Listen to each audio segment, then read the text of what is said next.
8 साल का एक बच्चा 1 रुपये का सिक्का मुट्ठी में लेकर एक दुकान पर जाकर पूछने लगा, क्या आपकी दुकान में ईश्वर मिलेंगे? दुकानदार ने यह बात सुनकर सिक्का नीचे फेंक दिया और बच्चे को निकाल दिया। बच्चा पास की दुकान में जाकर 1 रुपये का सिक्का लेकर चुपचाप खड़ा रहा। एक लड़के, 1 रुपये में तुम्हें क्या चाहते हो? मुझे ईश्वर चाहिए। आपकी दुकान में हैं?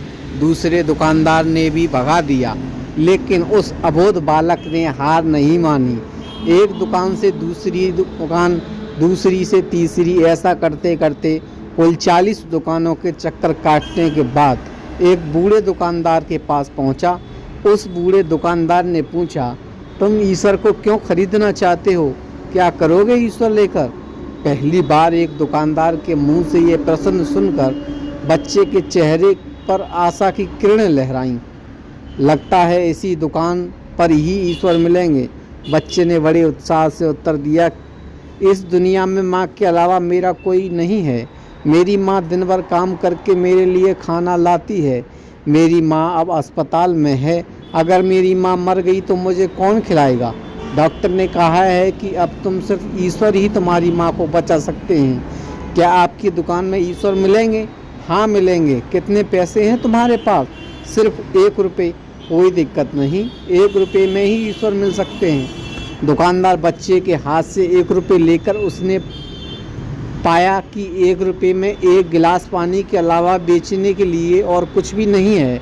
इसलिए उस बच्चे को फिल्टर से 1 गिलास पानी भरकर दिया और कहा, यह पानी पिलाने से ही तुम्हारी माँ ठीक हो जाएगी। अगले दिन कुछ मेडिकल स्पेशलिस्ट उस अस्पताल में गए। बच्चे की मां का ऑपरेशन हुआ और बहुत जल्दी ही वह स्वस्थ हो उठी।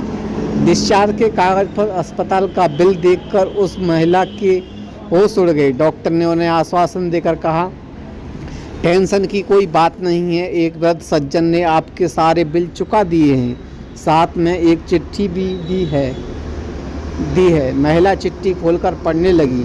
उसमें लिखा था, मुझे धन्यवाद देने की कोई आवश्यकता नहीं है, आपको तो ईश्वर ने ही बचाया है। मैं तो सिर्फ एक जरिया हूँ। यदि आप धन्यवाद देना ही चाहती हैं तो मैं अपने अबोध बच्चे की दीजिए, जो सिर्फ 1 रुपये लेकर नासमझों की तरह ईश्वर को ढूंढने निकल पड़ा। उसके मन में यह दृढ़ विश्वास था कि एकमात्र ईश्वर ही आपको बचा सकते हैं। विश्वास इसी को ही कहते हैं। ईश्वर को ढूंढने के लिए करोड़ों रुपए दान करने की ज़रूरत नहीं होती। यदि मन में अटूट विश्वास हो तो 1 रुपये में भी मिल सकते हैं। दोस्तों, आपको कहानी ये कैसी लगी? आशा करता हूँ आपको कहानी पसंद आई होगी। कहानी पसंद आई हो तो चैनल को सब्सक्राइब करें, लाइक करें, बेल आइकन दबा लें, जिससे आने वाली वीडियो आपको मिलती रहे। जय